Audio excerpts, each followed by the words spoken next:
भारत में महंगाई के नए तूफान की आशंका के पीछे वो युद्ध है जो कभी भी दोबारा भड़क सकता है।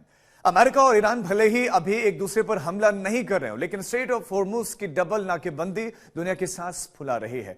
ईरान और अमेरिका ने जिस तरह से स्ट्रेट ऑफ हॉर्मुज को बंद कर रखा है, उससे कच्चे तेल के दाम $100 प्रति बैरल के पार बने हुए हैं। इसने भारत जैसे दूसरे सबसे बड़े तेल आयातक देशों का सारा हिसाब किताब बिगाड़ कर रख दिया है और बंद हॉर्मुज के बीच से विदेशी मुद्रा भंडार को संभालने की चुनौती का सामना करने नरेंद्र मोदी उतरे हैं। जहां संभव हो पेट्रोल डीजल का उपयोग कम करें और इसमें तो आपको आगे आकर के मेरी मदद करनी पड़ेगी। जब तक हालात सामान्य न हो हम सोने की खरीद को टालें।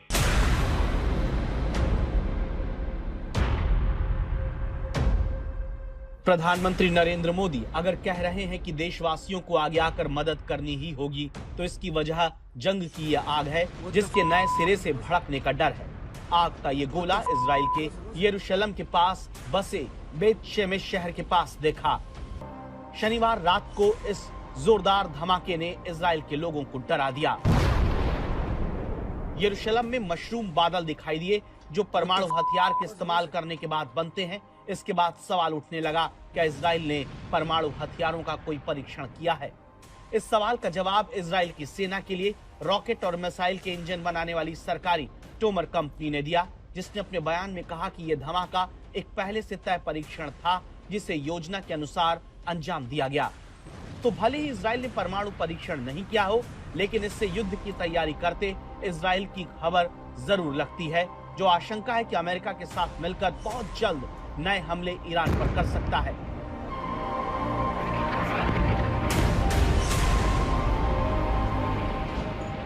इसका पुख्ता संकेत खुद डोनाल्ड ट्रंप देते हैं, जिन्होंने सोशल मीडिया पर ये एआई इमेज शेयर की जिसमें मेक अमेरिका ग्रेट अगेन लिखी टोपी पहने हुए हैं। उनके साथ एक अमेरिकी नौसेना के एडमिरल खड़े हैं। फोटो में दोनों समुद्र के बीच एक अमेरिकी नौसेना के जहाज पर खड़े दिखते हैं। दोनों के पीछे से बिजली की चमक दिखती है। इसके पीछे कुछ ईरानी जहाज भी दिखाई दे रहे हैं। ट्रंप ने इस फोटो को शेयर करते हुए ईरान को चेतावनी दी। ट्रंप ने अमेरिका और ईरान के बीच सीज फायर को तूफान से पहले की शांति करार दिया है। अब ट्रंप की इस धमकी के कई मायने लगाए जा रहे हैं। चीन के दौरे पर गए ट्रंप को उम्मीद थी कि जिनपिंग से कुछ मदद मिलेगी। इसे लेकर चीन के दौरे में ट्रंप ने लंबे चौड़े दावे भी किए।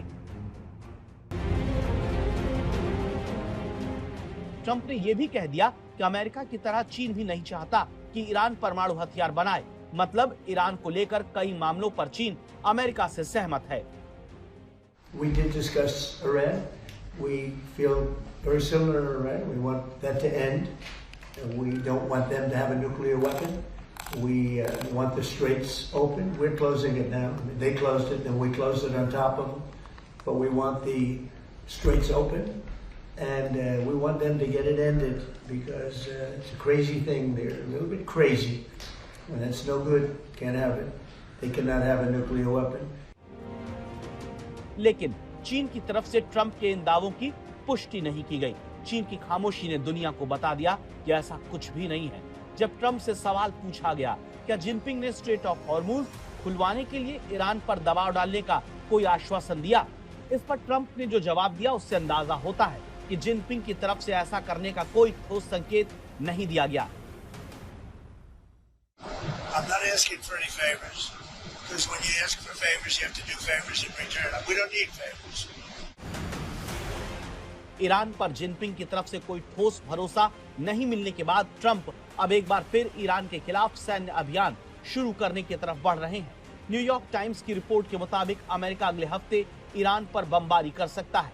अमेरिकी रक्षा मंत्रालय ने युद्ध विराम के बाद रोके गए ऑपरेशन एपिक फ्यूरी को नए स्वरूप में लॉन्च करने की तैयारी की है, जिसमें सैन्य ठिकानों पर बड़े हमले और इस्फहान परमाणु ठिकाने पर विशेष बल भेजना शामिल है।